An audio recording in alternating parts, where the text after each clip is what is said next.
And turning now to a CNN exclusive, the parents of a 16-year-old who died by suicide are suing OpenAI and its CEO.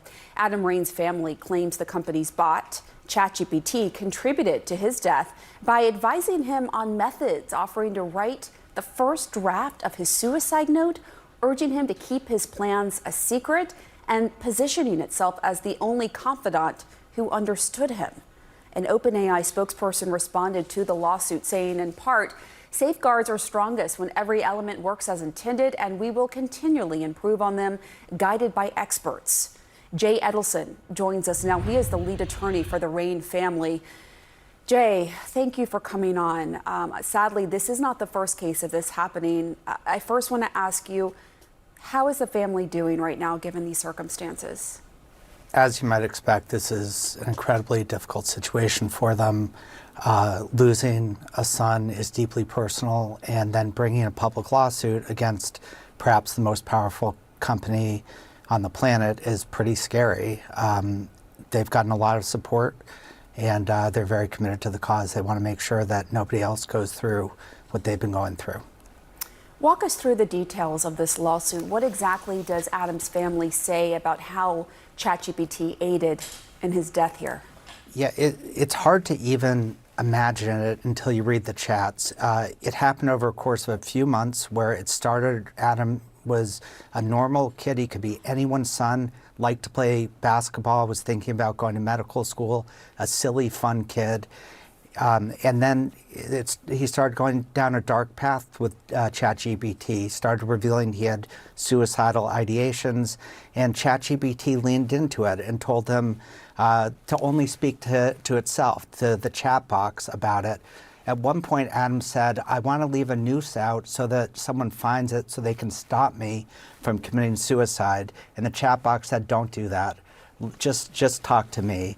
And as you said earlier in the show, in the end, got him drunk, actually, and then gave him a pep talk and said, "You're not weak to want to commit suicide. The world just hasn't met you where you are. Can I now write a draft of a suicide note?" Wow. It is just a horrible situation. When you say got him drunk, what do you mean? Like, what happened in those hours before? Yeah, he explained to the chat box that he wanted to drink alcohol. He was 16 and wanted to make sure that his parents wouldn't wake up. So ChatGPT came up with a drinking game for him, told him when his parents were most likely to be in deep REM and not wake up, and how to do it covertly, and made a fun game about it. It is unimaginable. If it weren't for the chats themselves, you wouldn't think it's a real story. And you have all the chats, you included this in the lawsuit. I do want to read you the full response to this lawsuit from a spokesperson for OpenAI, that's ChatGPT's parent company. The statement says ChatGPT includes safeguards such as directing people to crisis helplines and referring them to real-world resources. While these safeguards work best in common short exchanges, we've learned over time that they can sometimes become less reliable in long interactions where parts of the model's safety training may degrade. Safeguards are strongest when every element works as intended, and we will continually improve on them, guided by experts. What do you say to that? And was there any sort of suicide hotline pop up or any resources offered in these discussions that he had with ChatGPT? Yeah, OpenAI is not telling the truth, and Sam Altman's not telling the truth. What actually happened in this case is Sam Altman had a decision to make, which was, do I push GPT 4.0 within a week without doing full testing in order to beat Google Gemini? He did that. Because of that, the valuation of OpenAI moved from $86 billion to $300 billion. A bunch of his key safety officers left in protest.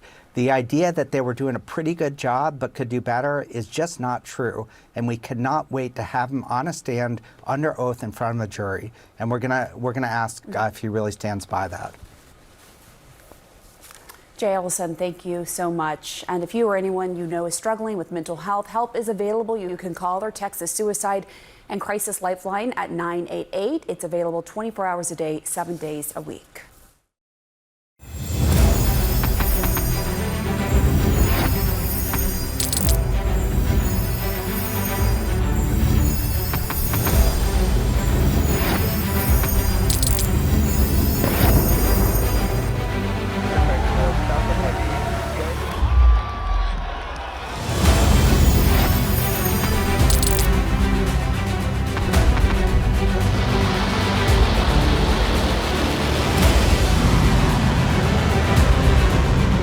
fighting so long and so hard that they don't know what the they're doing.